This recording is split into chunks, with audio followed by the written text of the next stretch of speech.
Hey, Eric here, DeFi IoT. I want to talk a little bit about today about the new FBI warning. About, the Phoenix wallet, for one, is going to close all apps and app stores in the U.S. because basically they're being driven out of the U.S. by the FBI, by this current administration, by this government. One reason being, well, if they're going to go to the CDBC, they need to control the money. Remember Henry Kissinger stated years ago, right? In control of money, then you control the world. There's more to that statement, but that is one point I want to talk on today. And that's why, even though you're going to see crypto being like Bitcoin, the ETFs, the Ethereum ETFs have been postponed actually. Recent news came out that the SEC is not going to entertain the Ethereum ETFs. I think the Bitcoin ETF, I think they're bullied into taking because BlackRock, I think, bullied them into approving that because they really needed, the Treasury Department really needed that BlackRock buy up a lot of our long-term debt. And without that, with the BRICS nations dumping the dollar, that really puts the U.S. government out of control. And all these sanctions they're trying to issue, they've just issued more sanctions, and now we're going to have more coming down the line. It's pretty pathetic how this has been abused. This is why the SWIFT is going to go in 12 to 24 months. That's what they announced, is going to go digital, which means it's going to be blockchain, it's going to be crypto, but it's going to be centralized crypto, not what we here try to defend. Now, they're going to go after these wallets. These basically are wallets that are online, right? They're basically a hot wallet. A cold wallet with self-storage is coming down the line. They're already talking about that. So once they take out these wallets, they're going to come and say, wait a minute, these are money payment platforms, so they need to be treated almost kind of like the banking system, right? Or treated like something that has to get approval and be regulated by the government of the United States of America or any other governments that are going to jump on board once the U.S. does this. Now, it's funny because, you have CBOT, the commodities trading platforms. Well, in the U.S., where commodities are traded, the SEC, the Treasury, IRS, they all classify, Bitcoin as a commodity, Bitcoin as a property, or as a stock. So they can all go after it in their own different ways. It's absolutely absurd why Congress and why the Senate even, because the Senate's going in reverse. They're creating law and knocking it down at Congress and spitting it back. That's not how it works. It's supposed to go Congress, Senate.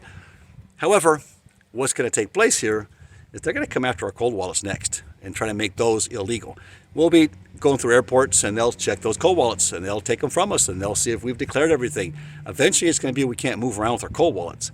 That's where it's coming. That's where freedom's going to come. I don't know what we can do really at this point. We can't really stand up anything. I don't recommend anybody stand up in any shape or form of anything physical at this point.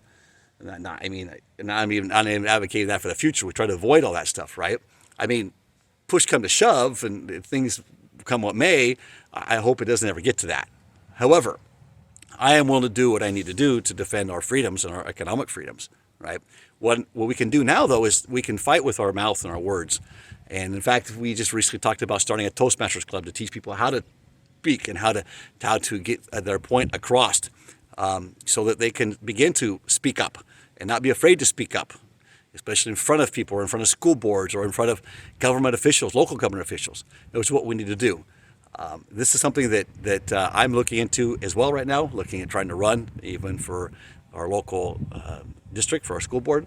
And those are the areas we got to get involved with. Now, that's just the school board. That's local politics, right? I'm just going to go into school board.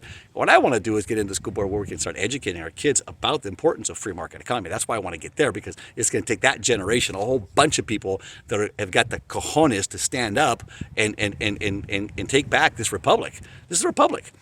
If you've watched Star Wars 3 recently, I suggest you go and watch Star Wars 3, and you're going to see what's going to happen there and how they lost their freedom by thunderous applause, as Padme says, is basically what's happening to us at this point right now.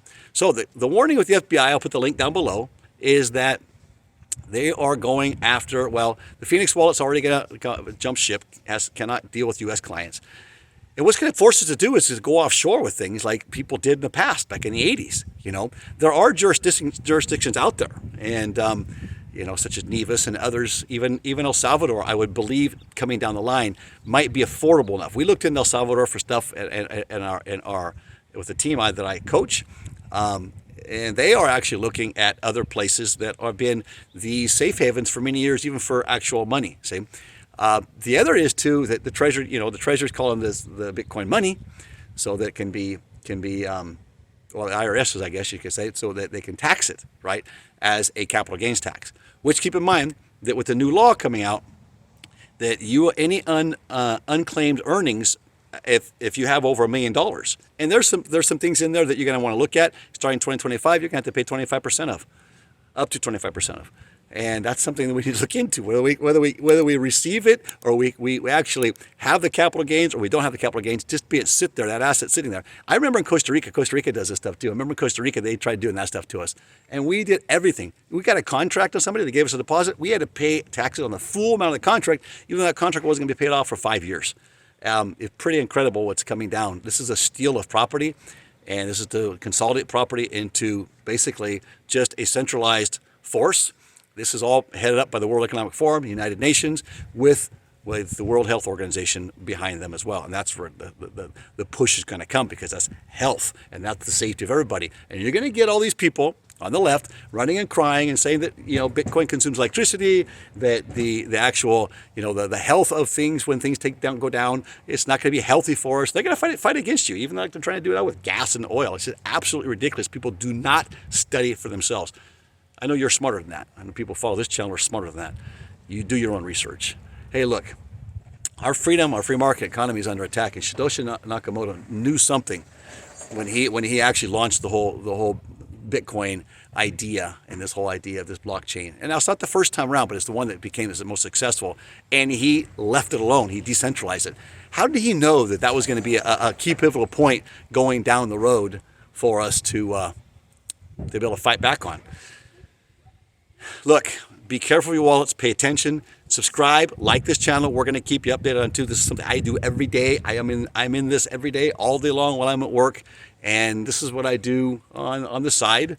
This kind of stuff. I coach other people and other groups, other organizations outside of the U.S. And I think that's going to be something that the people are going to need to do later in life, is park things outside the U.S., put them into a trust where you don't have control over it, and therefore we'll see how the government then twists that law. Now, they've done that. They can do that.